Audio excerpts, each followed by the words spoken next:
Bismillahirrahmanirrahim. Assalamu alaikum. I am Sumal Khan presenting my 23rd lecture part 2 of class 5th from step by step English grammar lesson by 7 sentences page 25 to 27 plus worksheets as homework. Here is our book title page. Okay, sentences, it's an other part of sentences. We have learnt about phrases, clauses and this is direct speech and indirect speech. अच्छा, phrases हमने क्या पढ़े थे कि हमारे पास phrases एक group of words होते हैं जिनमें वर्ब्स नहीं होती, ठीक है। और क्लॉजेज़ हमने क्या पढ़े थे, मेन क्लॉज और सेकंड क्लॉज। हमारे पास सब्जेक्ट भी था क्लॉज में, हमारे पास वर्ब भी होती है क्लॉज में। तो हमने वहाँ पर मेन क्लॉज पढ़ा था, जो मेन बात होती है हमारी क्लॉज की, जो सेंटेंस की मेन इंपॉर्टेंट बात होती है, और सेकेंड क्लॉज होता है जो बाकी पार्ट होता है हमारा क्लॉज का। अच्छा, यहाँ थर्ड चीज़ है हमारे पास सेंटेंसेस में, when we write actual words of a speaker it is called direct speech. like direct speech क्या होती है, वो स्पीच जो हम डायरेक्टली किसी से बात कर रहे होते हैं, ठीक है। like जैसे मैं आप लोगों से बात कर रही हूँ डायरेक्टली, ये है डायरेक्ट स्पीच। आप मेरी बातें आगे अगर कन्वे करोगे ना किसी को, आप कहोगे मैम कह रही थी, ठीक है। सो आप जब कहोगे कि मैम कह रही थी तो वो इनडायरेक्ट स्पीच हो जाएगी, कि वो नरेटेड हो जाएगी आप लोगों से कि मैं ऐसा कह रही थी। जब मैं किसी से डायरेक्टली बात करूँगी, सामने बात करूँगी, तो वो डायरेक्ट स्पीच हो जाएगी। इनडायरेक्ट स्पीच होगी जब आप लोग मेरा मैसेज किसी को कन्वे करोगे, तो वो इनडायरेक्ट स्पीच हो जाएगी। अब यहाँ पर हमने स्पोकन वर्ड्स जिसे बेसिकली बोलते हैं, स्पोकन वर्ड्स होते हैं जो हम डायरेक्टली किसी से बात करते हैं। Direct speech shows a person's exact words, ठीक है। वो वर्ड्स जो पर्सनस के, यानी मेरे जो वर्ड्स एग्जैक्ट्स हैं, अगर आप मेरे वर्ड्स एग्जैक्ट वर्ड्स जाकर किसी को बोलोगे तो वो हमारा क्या हो जाएगा, डायरेक्ट स्पीच हो जाएगी। एग्जैक्ट वर्ड्स हो जाएंगे, डायरेक्ट स्पीच हो जाएगी। Direct speech can be written as shown below in the examples. अच्छा, यहाँ पर देखते हैं जनरल स्टोर पे क्या बात हो रही है। The bag is for 1 pound. अच्छा, पहले ये पूछ रहा है question, how much is the bag of the candies for, कह रहे हैं कैंडीज़ का बैग कितने रुपीज़ का है। The bag is for 1 pound, वो कह रहा है 1 पाउंड का बैग है। अच्छा, इसमें एग्जाम्पल्स में हमारे पास क्या है, this example can also be written to another form using inverted commas. अच्छा, जो इम्पॉर्टेंट बात होती है ना हमारी, वो हम इन्वर्टेड कोमास में लिखते हैं। आप लोगों ने देखा होगा मुझे मोस्टली जब 4th क्लास में मैंने आपको जब क्रिएटिव राइटिंग करवाती हूँ तो वो इन्वर्टेड कोमास में लिखवाती हूँ। जो आपका नेम होता है या इंपॉर्टेंट वर्ड, मैंने आपको बोला है कि जो कोट्स होते हैं, हमारी कोटेशंस होती हैं, जो एक अकवाले ज़री जिसे उर्दू में बोलते हैं, ठीक है। कोट्स होते हैं जो हमारे, वो हम उसमें लिखते हैं, इन्वर्टेड कोमास में होते हैं। आप इस्लामियत पढ़ते हो, कुरान पाक पढ़ते हो, कुरान पाक में जो अल्लाह ताला के इरशाद हैं, ठीक है, फरमान है, वो आप देखते हो हमेशा इन्वर्टेड कोमास में आते हैं। हदीस पाक सल्लल्लाहु अलैहि वसल्लम है जो हमारे पास, वो हमारे पास इन्वर्टेड कोमास में होती है। इन्वर्टेड कोमास में वो चीज़ें होती हैं जो बहुत इंपॉर्टेंट होती हैं, ठीक है, गोल्डन वर्ड्स लाइक। अच्छा, यहाँ पर वो कह रहे हैं, द बॉय आज द शॉपकीपर, बॉय ने शॉपकीपर से पूछा, how much is the bag for the candies, ठीक है, कैंडीज़ के बैग कितने का है। द शॉपकीपर रिप्लाइड, उसने जवाब दिया, रिप्लाई मतलब जवाब दिया, the bag is for 1 pound, bag जो है वो 1 पाउंड का है। अब देखो इन्वर्टेड कॉमास में क्या है, ये दिस वन इन्वर्टेड कॉमास में, we put the actual words spoken words by the person in inverted commas. Spoken words, ठीक है, एक्चुअल वर्ड्स इन्वर्टेड कॉमास में लगा दिए। Inverted commas are also known as speech marks, ठीक है। Inverted commas को speech marks भी कहते हैं। अगर कहीं पेपर में आपके स्पीच मार्क्स लिखा हुआ है तो आपने परेशान नहीं होना, कंफ्यूज नहीं होना। This is also another form of inverted commas. Inverted commas को भी स्पीच मार्क्स कहते हैं। और इन्वर्टेड कॉमास के अंदर जो लिखा जाता है वो स्पोकन वर्ड्स होते हैं। ये बात याद रखनी है, स्पोकन वर्ड्स क्या होते हैं। अब यहाँ पर हमने उन्होंने कहा, underline the spoken words in the following sentences. Spoken words हमने अंडरलाइन करने हैं, वो वाले वर्ड्स जो हमारे इन्वर्टेड कॉमास में हैं वो हमारे क्या होते हैं, स्पोकन वर्ड्स होते हैं। ये बात आपको पता है। I must leave now or I will get late, said Silke ने कहा कि मैं अब जा रहा हूँ या जा रही हूँ, और क्योंकि मैं लेट हो जाऊँगी वरना। द गार्डनर सेड, गार्डनर ने कहा, the grass is too wet, I shall cut it tomorrow, grass जो है वो बहुत गीली है, मैं इसे कल काटूँगा।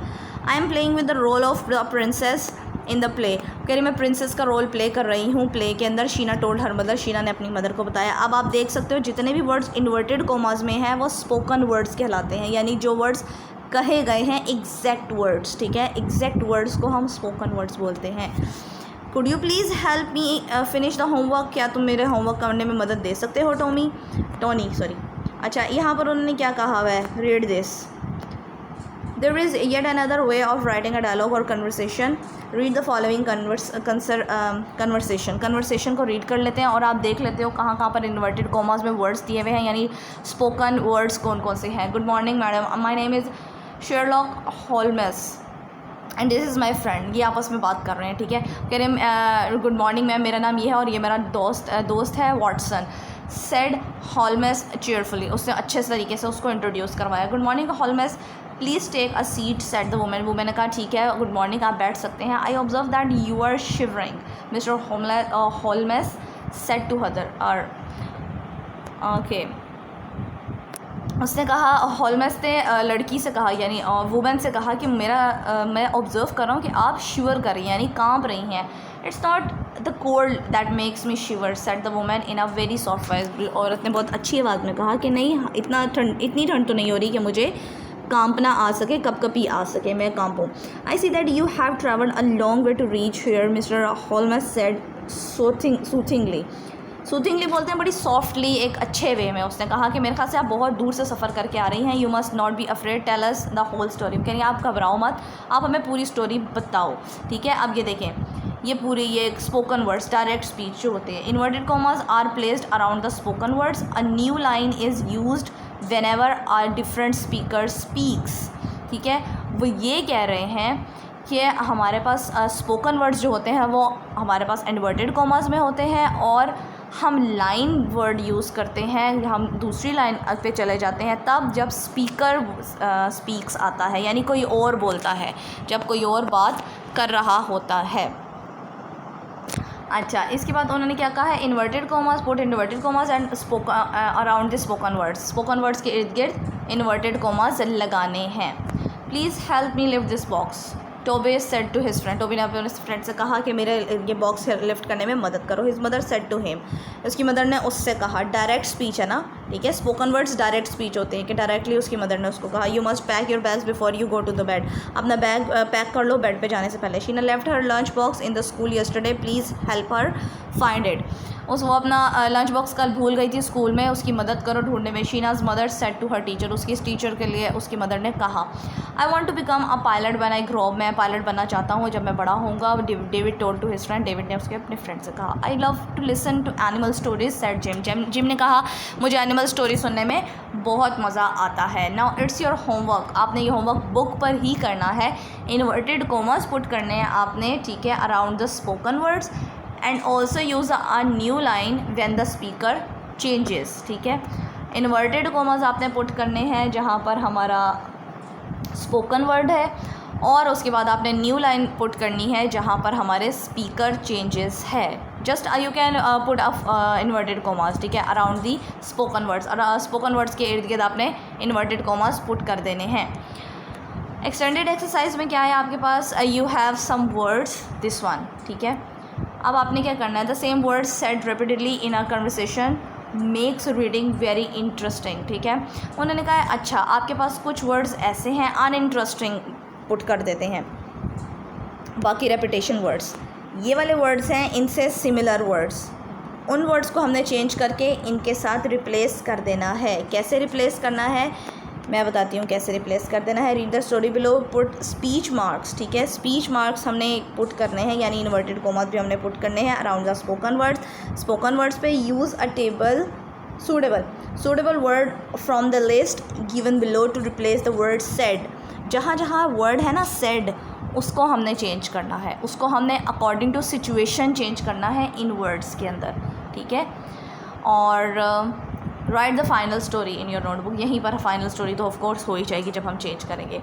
अब सिचुएशन क्या होगी उस हिसाब से हमने इन वर्ड्स को चेंज करना है. इनके अंदर क्या है, फादर एंड सन बात कर रहे हैं. Son, did you see a black snake go under the bushes. क्या तुमने देखा है एक ब्लैक स्नैक को बुशेस के अंदर जाते हुए, यानी झाड़ियों के अंदर जाते हुए. अब ये स्पोकन वर्ड्स है, यानी तो हमने स्पीच मार्क इस पर लगा दिया, यानी इन्वर्टेड कॉमास लगा दिए. सेड द फादर ने टॉम से पूछा, ठीक है. सो पूछा आएगा तो मतलब क्या यूज़ करेंगे हम, आस्क्ड यूज़ करेंगे, ठीक हो गया. सेड को अंडरलाइन करें, आस्क्ड लिख दें उसके ऊपर. Okay. No said Tom. No, वो चिल्लाया नहीं टॉम जो है. Look over there under the bushes, वो कह रहे नहीं, लेकिन एकदम वो चिल्लाया, वो कह रहे देखें हैं बुशेस के अंदर। सेड द फादर, फादर ने, मटर्ड द फादर, फादर ने इशारा करते हुए बताया उधर वहाँ उसकी तरफ, ठीक है, मटर्ड यानी उसको बताया। ओ यस, हाँ, I just saw something slither out, वो कह रहा है मुझे दिख रहा है कुछ हिलती हुई चीज़ उसके अंदर से ना, हिलती हुई चीज़ नज़र आ रही है। सेड टॉम, शाउटेड टॉम, उसने चिल्लाते हुए कहा, ठीक है, बी केयरफुल, ध्यान रखना, there are lots of snakes in this area, यहाँ पर बहुत सारे स्नैक्स हैं इस एरिया में। Said the father, called his father, उसने अपने बेटे को बुलाकर कहा।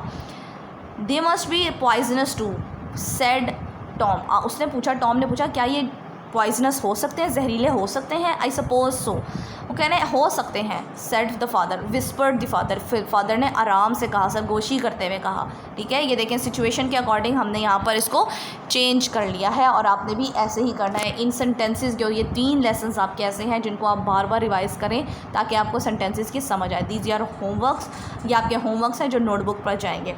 Choose the subject in each sentence, subject choose करना है हमने। सब्जेक्ट कौन होता है? जो काम कर रहा होता है, ठीक है। सब्जेक्ट वो होता है जो हमें बताता है कि ये हम क्या काम करने वाले हैं। सो ये आपका होमवर्क आ जाएगा। Choose the best possible option to make nouns from the verbs, ठीक है। यहाँ ये नाउन्स हमने टिक करनी है, इसके अंदर वर्ब्स दी हुई हैं, इसमें एक वर्ड ऐसा है जो नाउन है, just we have to pick the nouns. यहाँ पर आपके पास है चूज़ द करेक्ट ऑप्शन, हमारे पास करेक्ट ऑप्शन आ जाएगी यहाँ पर। The writer received an email होता है या आ ईमेल होता है, आपको पता है वोवल्स के साथ हमेशा आर्टिकल एन यूज़ करते हैं हम, और आ हमारा कॉन्सोनेंट्स के साथ यूज़ करते हैं हम, ठीक हो गया।